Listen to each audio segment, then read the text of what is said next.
Hello guys, आज dynamics का lecture 9 है। तो एक स्टेटमेंट से स्टार्ट करते हैं आज के लेक्चर को। स्टेटमेंट क्या कहता है कि फोर्सेस एक्टिंग ऑन अ पुली, एक पुली पे जो फोर्सेस एक्ट कर रही होती हैं वो क्या करती हैं, ऑल्सो अफेक्ट्स करती हैं the body with which the pulley is attached. जो वो फोर्सेस जो हैं जो कि पुली पे एक्ट कर रही हैं वो उस बॉडी को भी अफेक्ट करती हैं जिस बॉडी से पुली जो है अटैच्ड है। जैसे कि क्वेश्चन के साथ इस स्टेटमेंट का स्टार्ट करते हैं। तो क्वेश्चन क्या है हमारा? तो हमारा क्वेश्चन है कि ये सरफेसेस हैं, ये एक ब्लॉक रखा हुआ है, एम मास का ब्लॉक है इस सरफेस पे। इस एम मास के ब्लॉक से एक पुली अटैच्ड है और इस पुली पे एक स्ट्रिंग जा रही है सच दैट ये पुली ऐसे स्ट्रिंग ऐसे है। स्मॉल एम मास का ब्लॉक अलॉन्ग दी सरफेस के, ये जो along parallel to this surface है, स्लोप है, और ये पुली एक एंड जो है इसका इस फिक्स सरफेस से अटैच्ड है, फिक्स्ड है एक तरीके से। तो ये मोशन कैसे हो रहा होगा आप देख सकते हो कि जो स्मॉल एम का मास है नीचे की साइड स्लाइड करने की कोशिश कर रहा होगा, जिसकी वजह से जो ये कैपिटल एम वाला ब्लॉक है ये कुछ इधर की साइड एक्सेलरेट कर रहा होगा। देन पुली में टेंशन्स वगैरह होंगी वगैरह वगैरह। तो इस क्वेश्चन को सॉल्व करें तो इस क्वेश्चन में हम देखेंगे कि ये ऊपर वाला स्टेटमेंट कैसे अप्लाई होता है। एफ से स्टार्ट करते हैं। तो इस कैपिटल एम वाले ब्लॉक मास का एफ बनाते हैं।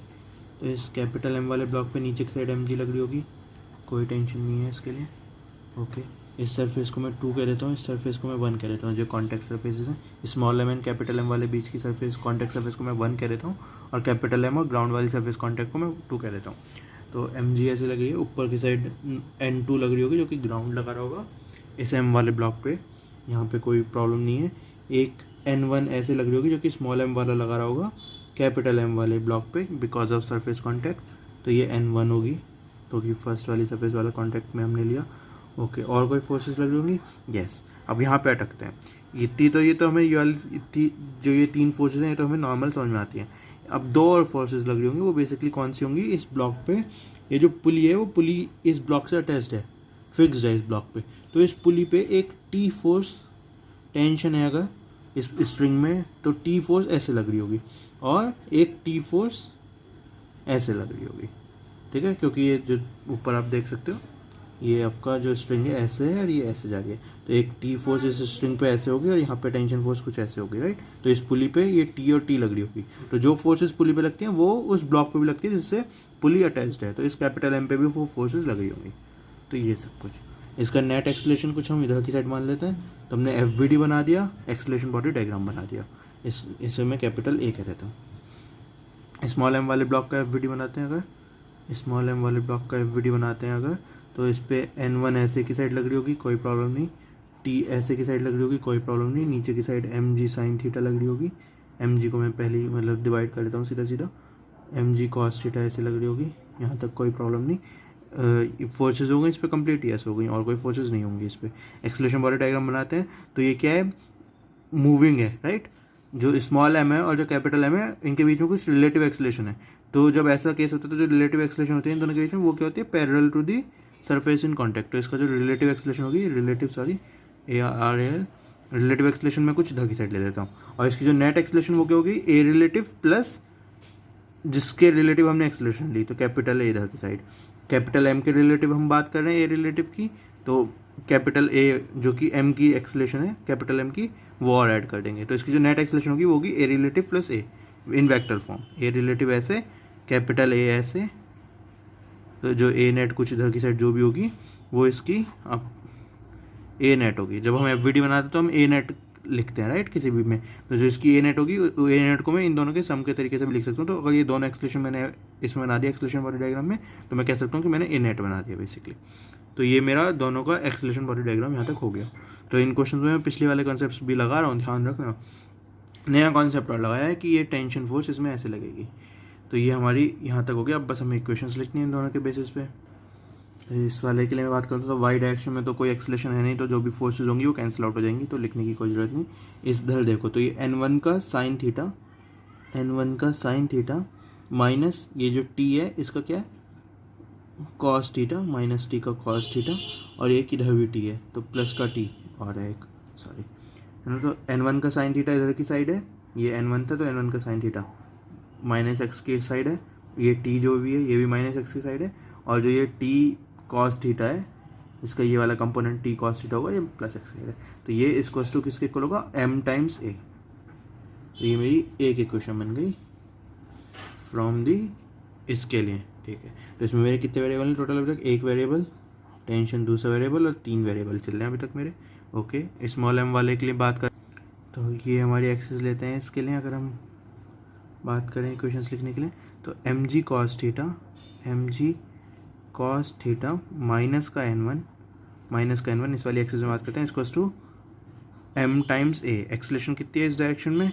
इस कैपिटल A का साइन थीटा वाला कंपोनेंट। ओके, तो ये मेरी क्या बन गई? एक इक्वेशन बन गई इस वाली एक्सिस की डायरेक्शन में। इस वाली एक्सिस की डायरेक्शन में अगर मैं बात करता हूँ तो मैं देख सकता हूँ ए रिलेटिव नीचे की साइड है और ए कॉस थीटा ऊपर की साइड है। तो मैं ऊपर वाली इक्वेशन लिखता हूँ टी माइनस का एम जी साइन थीटा इसको टू एम टाइम्स ऊपर की साइड एक्सेलेरेशन कितनी होगी? ए का cos theta minus a relative. ये मेरी बन गई दूसरी इक्वेशन।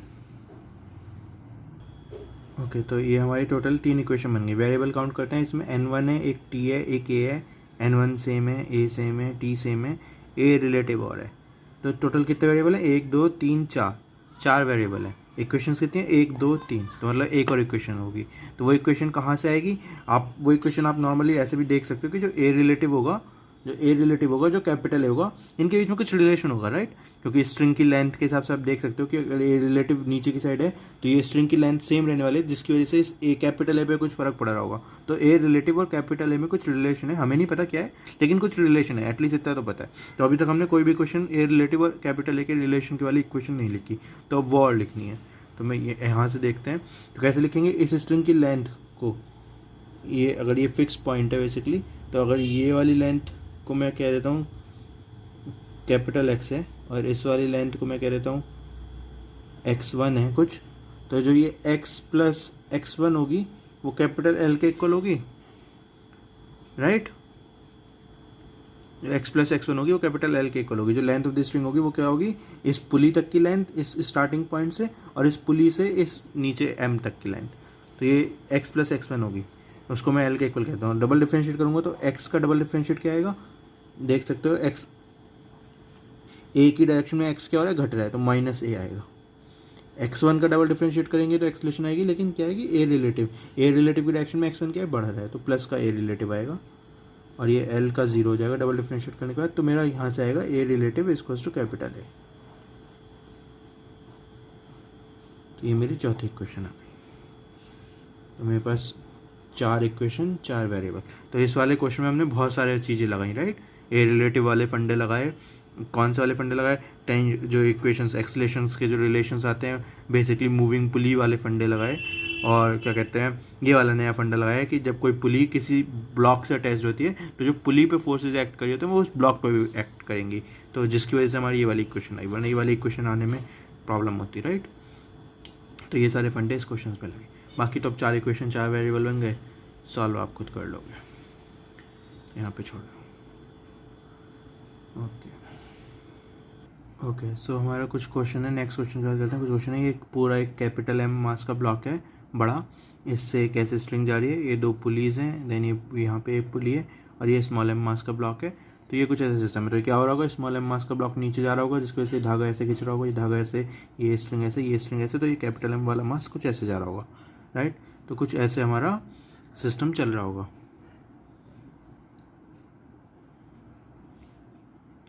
तो इस कैपिटल एम वाले ब्लॉक की बात करते हैं तो नीचे की साइड mg होगा, ऊपर की साइड इस सरफेस को मैं 2 कह देता हूँ, तो n2 होगा कुछ, राइट? यहाँ तक कोई दिक्कत नहीं। ये स्मॉल एम और कैपिटल एम वाले टच कर रहे हैं आपस में, तो ये m1 होगा कुछ, राइट? अगर मैं इस सरफेस को 1 कह देता हूँ, जो m1 और m2, m और स्मॉल एम और कैपिटल एम टच कर रहे हैं, तो ये नॉर्मल फोर्स होगी। तो वेट हो गई, नॉर्मल हो गई। टेंशन की बात करते हैं, तो एक तो इससे स्ट्रिंग ये अटैच हो रही है, तो यहाँ पे एक टेंशन लगी होगी। पूरी सेम स्ट्रिंग है तो सारी जगह टेंशन सेम होगी, राइट? और क्या क्या हो रहा है? ये पुली इस ब्लॉक से अटैच है कैपिटल एम वाले से। इस पुली पे कौन कौन सी फोर्स लग रही है? एक टेंशन ऐसे लग रही है और एक टेंशन ऐसे लग रही है। तो ये हमारा एफ यहाँ तक हो गया कैपिटल एम का। एक्सलेशन की बात करते हैं, तो बेसिकली ये इस कैपिटल एम वाला ब्लॉक के नीचे फिक्स सरफेस है, इससे कनेक्टेड है, तो इसके पैरेलली होगी ऑफकोर्स, और डायरेक्शन में देखिए इधर की साइड होगी। तो इसका एक्सलेशन बॉडी डायग्राम कैपिटल है कुछ इधर की साइड। तो स्मॉल एम वाले ब्लॉक का, कैपिटल एम वाले ब्लॉक का एफ और एक्सलेशन बॉडी डायग्राम हमने बना दिया। स्मॉल एम वाले ब्लॉक की बात करते हैं तो ऊपर की साइड एक टेंशन फोर्स होगी, नीचे की साइड एक mg फोर्स होगी, इधर की साइड एक n1 फोर्स होगी। कोई दिक्कत नहीं यहाँ तक हमें। ओके, और क्या होगा, और इस पर कुछ और है, ऊपर टेंशन है n1 और कुछ नहीं है इस पर। ओके, इसकी कुछ ए रिलेटिव होगी नीचे की साइड। बेसिकली ए रिलेटिव क्या होगी, ए रिलेटिव होती है कि acceleration of small m with relative to capital M, क्योंकि स्मॉल एम और कैपिटल एम दोनों मूव कर रहे हैं तो उनकी कुछ रिलेटिव एक्सेलरेशन होगी तो वो पैरेलल होती है, तो सरफेस इन कॉन्टैक्ट है। तो ए रिलेटिव नीचे की साइड होगी, दिख रही है हमें, और कुछ कैपिटल ए होगी इधर की साइड। वो क्यों होगी, कैपिटल ए क्या कर रहे हैं, कैपिटल ए बेसिकली जिसके हमने रिलेटिव एक्सेलरेशन लिया उसकी एक्सेलरेशन ऐड करेंगे जब तो इस स्मॉल एम की नेट एक्सेलरेशन आएगी, राइट। तो हमें एफवीडी में क्या बनाना होता है, नेट एक्सेलरेशन दिखानी होती है। अब जिसके हमें नेट एक्सेलरेशन नहीं पता तो उसके हम ये भी कह सकते हैं कि नेट एक्सेलरेशन इसको रिलेटिव एक्सेलरेशन प्लस ऑफ जिससे हमने रिलेटिव लिया उसकी एक्सेलरेशन। तो हम ऐसे शो कर देते हैं ए रिलेटिव और कैपिटल। तो यहाँ तक ये हमारा क्या हो गया, एफवीडी हो गया, एक्सेलरेशन बॉडी डायग्राम हो गया, कोई दिक्कत नहीं। इक्वेशंस लिखते हैं तो वाई डायरेक्शन वाली इक्वेशन को मैं सीधा इग्नोर कर देता हूँ क्योंकि एक्सेलरेशन नहीं है इस डायरेक्शन में। इस वाली की बात करें तो 2t minus n1 equals to ma। एक इक्वेशन वेरिएबल काउंट कर सकते हो, टी n1 और a तीन वेरिएबल हैं, एक इक्वेशन है 2t minus n1 equals to ma। Okay, T इधर है, 2t माइनस का n1 इक्वल्स टू ma। इसकी बात करते हैं तो ऊपर नीचे वाली में mg माइनस का t equals to m times a relative. दूसरी इक्वेशन इधर की साइड बात करते हैं तो n1 equals to small times ma। तीसरी इक्वेशंस तो यहाँ पे आप देख सकते हो टोटल हमारे पास 4 वेरिएबल है, 1 2 3 4, 3 इक्वेशंस आई। चौथी इक्वेशन कहाँ से आएगी, ए रिलेटिव और कैपिटल ए के बीच में कुछ रिलेशन होगा जो कि हमें नहीं पता। वो कहाँ से निकलेगा, वो बेसिकली लेंथ ऑफ स्ट्रिंग से निकलेगा कि लेंथ ऑफ स्ट्रिंग कितनी है, राइट। तो हम यहाँ से इन सबको मेज़र करते हैं, लेंथ ऑफ स्ट्रिंग को मेज़र करते हैं। तो इस वाली लेंथ को मैं कह देता हूँ x1, इस वाली लेंथ को मैं कह देता हूँ x2, इस वाली लेंथ को मैं कह देता हूँ x3 जो कि x1 के इक्वली होगी, वो हमें यहाँ से दिख रही है, और इस वाली लेंथ को मैं कह देता हूँ x4। तो जो लेंथ ऑफ द स्ट्रिंग हो गई, जो l हो गई, वो हो गई हमारी x1 plus x2 plus x3 plus x4, right. यहाँ से मैं कह सकता हूँ जो x1 है और जो x3 है वो सेम है, राइट। ये x1 क्या है, बेसिकली कैपिटल M वाले ब्लॉक और पुली तक की, इस वाले पुली की डिस्टेंस, ये पुली और ये पुली सेम है, और ये कैपिटल M वाले ब्लॉक भी यहाँ से सेम है। तो ये आप देख सकते हो, तो बेसिकली ये सेम डिस्टेंस होगी, राइट। तो x1 x3 के इक्वल है, तो ये 2x1 हो गया। x2 क्या है, x2 ये वाली लेंथ दो पुलिस की, तो ये कांस्टेंट रहने वाली है हमेशा। तो x2 की जगह x2 ही रखते हैं, x2 प्लस x4 की जगह x4 ही रख सकते हैं, इक्वल्स टू l। तो अब मैं डबल डिफरेंशिएट करूँगा तो l की जगह तो 0 आ जाएगा। 2x1, x1 की डायरेक्शन में a क्या हो रहा है, x1 क्या है यहाँ से लेके ऐसे है, और a क्या है, कैपिटल A हमारा कुछ ऐसे है, तो अपोजिट डायरेक्शन से, तो माइनस का 2 टाइम्स कैपिटल A आएगा, प्लस का x2 क्या है, length between the two pulleys, ये वाली लेंथ है, तो ये टाइम के साथ चेंज नहीं होगी, तो सेम रहने वाली है, तो ये 0 हो जाएगी। प्लस x4 क्या है, x4 है इस पुली और ये m के बीच वाली, यहाँ से इस पुली से नीचे को जो मैंने डिस्टेंस ली, ये x4 है। तो ये क्या है, ए रिलेटिव के डायरेक्शन में x4 क्या हो रही है, बढ़ रही है, तो इसका क्या आंसर आएगा, प्लस का ए रिलेटिव। तो बस यहाँ से आपका आंसर आ गया कि A relative equals to 2 times capital A. तो ए रिलेटिव, तो ये चौथे इक्वेशन आ गई, 4 इक्वेशन 4 वेरिएबल, सॉल्व हो गया। तो ये भी बेसिकली मूविंग पुलिस के क्वेश्चन हैं, लेकिन विद एक नया स्टेटमेंट कि जब पुली किसी बॉडी से अटैच होती है तो जो फोर्सेस लगती हैं उस बॉडी पे, जो पुली जो उस बॉडी से अटैच है, जो पुली पे फोर्सेस लग रही हैं वो उस बॉडी पे भी लगती है। तो ये यहाँ पे एक पुली थी, तो जिसकी वजह से ये वाली टी और नीचे वाली टी, ये 2 टी लगी। तो ये ध्यान रखना है कि एक बार क्वेश्चन में हम ये वाली फोर्सेस को नेगलेक्ट कर देते हैं, याद नहीं रखते कि पुली पे, जब पुली बॉडी से अटैच होती है तो जो फोर्सेस पुली पे लग रही होती हैं वो हमें बॉडी पे भी लगानी है। ये हम जनरली भूल जाते हैं, क्योंकि जनरली पुली जो होती है जिस बॉडी से अटैच होती है वो बॉडी क्वेश्चन में कंसिडर नहीं करते। जैसे जनरली पुली जो होती है वो कहाँ से अटैच होती है, छत से अटैच होती है, राइट, सीलिंग से अटैच होती है, और सीलिंग का हम कभी एफवीडी बनाते नहीं, सीलिंग पे हम बात नहीं करते।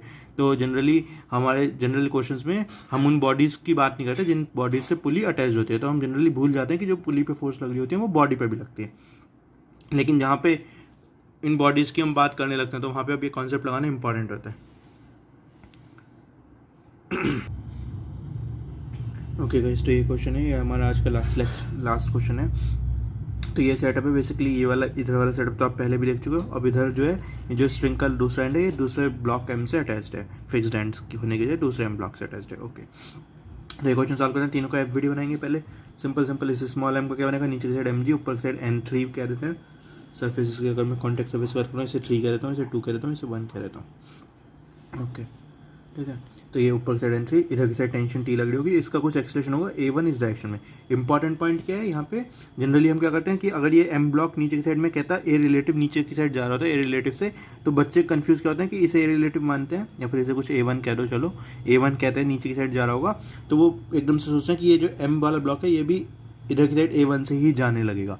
ऐसा जनरली कन्फ्यूजन आ जाता है, यहाँ पर ट्रिक होती है। तो नहीं, इन दोनों का जो ये नीचे की साइड जो जा रहा है, जो ये इधर की साइड जा रहा है, इनमें डिफरेंस होगा। क्यों डिफरेंस होगा, क्योंकि जो वो वाला केस होता है वो होता है जब हम फिक्स्ड पुली की बात करते हैं, यहाँ पे मूविंग पुली है, राइट। ये वाला केस होता है कि स्ट्रिंग का अगर एक एंड A1 से जा रहा है तो दूसरा एंड A1 से अगर एक एंड A1 से नीचे की साइड जा रहा है तो दूसरा एंड A1 से ऊपर की साइड जाएगा। ऐसा कब होता है स्ट्रिंग में, जब वो पुली फिक्स्ड होती है। यहाँ पे ये पुली मूविंग है, तो ध्यान रखना है कि दोनों एंड्स की जो एक्सप्रेशन होगी वो सेम नहीं होगी, तो अलग होगी। ओके, तो आपने इसकी A1 मान ली कुछ, उसका रिस्क कैपिटल M का एफ बनाया, सिंपल है, अभी लास्ट टाइम बनाया, तो नीचे की साइड MG, ऊपर की साइड N2। ओके, इस पे एक पुली लग रही है, तो पुली का एक T इधर की साइड और एक T इधर की साइड जो पुली है उसकी वजह से। और ये N1 किसकी वजह से, ये N1 आपका जो स्मॉल m वाला ब्लॉक है जो इसके ऊपर रखा हुआ है, ये फर्स्ट वाली जो सरफेस के बीच में कॉन्टैक्ट है वहाँ उसकी वजह से N1। तो ये सारी फोर्सेज हो गई। एक्सलेशन हम कुछ इस डायरेक्शन में कह देते हैं A, कैपिटल A, इसका एफ हो गया। इस स्मॉल m वाले के एफ की बात करते हैं, तो नीचे की साइड MG साइन थीटा, इधर की side MG cos theta. N1 ये वाला ऑफकोर्स, T ऊपर की साइड लग रही है स्ट्रिंग वाली, इतनी भी सिंपल है। नीचे की साइड A रिलेटिव ले लेते हैं कुछ, जो कि इस कैपिटल M से रिलेटिव एक्सलेशन होगी नीचे की साइड, और प्लस इस कैपिटल M की जो एक्सलेशन थी वो ऐड करेंगे एक्सलेशन में, ताकि इस स्मॉल m की हम नेट एक्सलेशन को लिख सकें A relative plus capital A। यहाँ तक सिंपल है। उसके बाद इक्वेशंस की बात करते हैं। तो ये तो सिंपल जो 4 इक्वेशंस हैं तो इनसे बन गई। T इक्वल्स टू MA1 इस वाले से बन गई, T equals to M times A1। ओके, T plus N1 sine theta minus T cos theta equals to capital M times A इस वाले से बन गई। T इधर की साइड है, प्लस N1 का साइन थीटा भी इधर की साइड है, माइनस का T का कॉस थीटा अपोजिट डायरेक्शन में equals to capital M times acceleration A। तो ये भी हो गया। और फिर इसकी जो है इन दोनों डायरेक्शंस में, ये भी हमने लास्ट क्वेश्चन में भी सेम बनाई थी इक्वेशंस, तो ये दोनों इक्वेशंस भी आ गई। तो ये 4 इक्वेशंस आ गई। अब आप यहाँ पे वेरिएबल काउंट करते तो T, N1, A1, capital A relative, 5 variable आते। 4 इक्वेशन 5 वेरिएबल, तो एक और इक्वेशन चाहिए। वो इक्वेशन कहाँ से आती है, बेसिकली एक्सलेशंस के टर्म्स से आती है। तो एक्सलेशन के टर्म्स से कैसे करते हैं, तो मैं कहता कि एक फिक्स पॉइंट मानते हैं, ये वाला फिक्स पॉइंट माना, तो यहाँ से इस स्ट्रिंग की लेंथ को मैं x1 कह देता, इस वाली स्ट्रिंग तक की लेंथ को मैं x कह देता, और इस वाली लेंथ को मैं x0 कुछ कह रहा हूँ। तो x1 plus x plus x0 equals to length of the string. तो आप देख सकते हो कि क्या होगा जब ये सिस्टम कैसे मूव कर होगा। ये m नीचे की साइड कुछ आ रहा होगा, ये कैपिटल M कुछ इधर की साइड जा रहा होगा, ये स्मॉल m कुछ इधर की साइड जा रहा होगा। तो जो ये वाली जो स्ट्रिंग है ये कुछ कम हो रही होगी, और जो ये वाली स्ट्रिंग है कुछ बढ़ रही होगी, राइट। तो ये कम क्यों हो रही होगी, इस m क्योंकि इधर की साइड आ रहा है, कैपिटल M इधर की साइड जा रहा है, तो ये दोनों ब्लॉक ऐसे जा रहे हैं, तो ये स्ट्रिंग की लेंथ कम हो रही होगी, और ये वाला क्योंकि नीचे की साइड जा रहा है तो इसकी लेंथ बढ़ रही होगी। तो जो ये कम हो रही है ये सिर्फ इस कैपिटल M की वजह से कम नहीं हो रही, सिर्फ स्मॉल m की वजह से कम नहीं हो रही, इन दोनों के सम की वजह से कम हो रही है। तो यहाँ पे ये इंपॉर्टेंट पॉइंट था। तो आप इक्वेशन को ऐसे लिखोगे कि x1 plus x plus x0 equals to L होगा। तो जब आप इसका डबल डिफरेंशिएट करोगे तो x1 A1 क्या आएगा, नेगेटिव आएगा, क्योंकि A1 किधर की साइड है, इस डायरेक्शन में, और x1 कैसे लिया था हमने, इस डायरेक्शन में लिया था, राइट। तो A1 की डायरेक्शन में जो x है वो हमारा घट रहा है, तो माइनस का A1। सिमिलरली जो ये कैपिटल X है ये भी कितना आएगा, माइनस का है, राइट। तो हमने यहाँ से ऐसे x1 लिया था और यहाँ से ऐसे x लिया था, तो स्मॉल A1 इधर थी और ये कैपिटल A इधर था, राइट। तो आप देख सकते हो इस वाली एक्सलेशन की डायरेक्शन में जो ये x1 है वो घट रहा है, और आप ये भी देख सकते हो इस वाली एक्सलेशन की डायरेक्शन में जो ये x है वो घट रहा है। तो माइनस का A1 माइनस का A प्लस का A रिलेटिव आएगा, क्योंकि x0 की डायरेक्शन में A रिलेटिव बढ़ रहा है, राइट। A रिलेटिव x0 क्या है, x0 हमारा बेसिकली ये है, तो A रिलेटिव क्या है, और A रिलेटिव इस डायरेक्शन में, तो A रिलेटिव की डायरेक्शन में जो x0 की लेंथ है वो बढ़ रही है। तो आपकी ये वाली इक्वेशन बन गई। तो बेसिकली 5 इक्वेशन 5 वेरिएबल सॉल्व कर सकते हो फिर तो आप। तो इस वाले क्वेश्चन में ये इंपॉर्टेंट था बेसिकली कि आप गलती ना करो कि आप इन A रिलेटिव ना मान लो सीधा सीधा, ये A रिलेटिव और A1 ये दोनों अलग अलग होंगी। बस यहीं पे एक प्रॉब्लम हो सकती है, कई बार बच्चे ए रिलेटिव और A1 को दोनों सेम मान लेते हैं और क्वेश्चन वहाँ पे गड़बड़ गलत हो जाता है। तो 4 इक्वेशन 4 वेरिएबल रहेंगी, सॉल्व भी कर लोगे, लेकिन गलत लिया है आपने, सेम नहीं होंगे वो। तो ये आपको निकालना पड़ेगा। ए रिलेटिव बल्कि किसके इक्वल होगा, A1 प्लस कैपिटल ए के इक्वल होगा। ओके, तो ये हमारा बेसिकली आज का लेक्चर यहीं पे ख़त्म होता है। आज के लेक्चर में मैंने आपको क्या करवाया, मूविंग पुलिस का एक अलग पार्ट था, जहाँ पे जो मूविंग पुलिस है वो किसी फिक्स्ड बॉडी, एक ऐसी बॉडी से है कनेक्टेड, जो कि वो बॉडी भी हमारे बेसिकली क्वेश्चन में है, सिस्टम में हम उस बॉडी को भी कंसिडर कर रहे हैं जब हम क्वेश्चन सॉल्व कर रहे हैं। तो उस बॉडी पे वो जो फिक्स पुली वाली फोर्सेज है वो कैसे लगती है, तो वो हमने देखी। एंड बाकी तो हमने ये एक्सलेशन वाला कैसे निकालते हैं, बेसिकली एक्सलेशन के बीच में रिलेशन कैसे निकालते हैं जनरल मेथड से, वो हम पहले भी देख चुके थे। ओके चलो, थैंक यू आज के लेक्चर के लिए, बाय।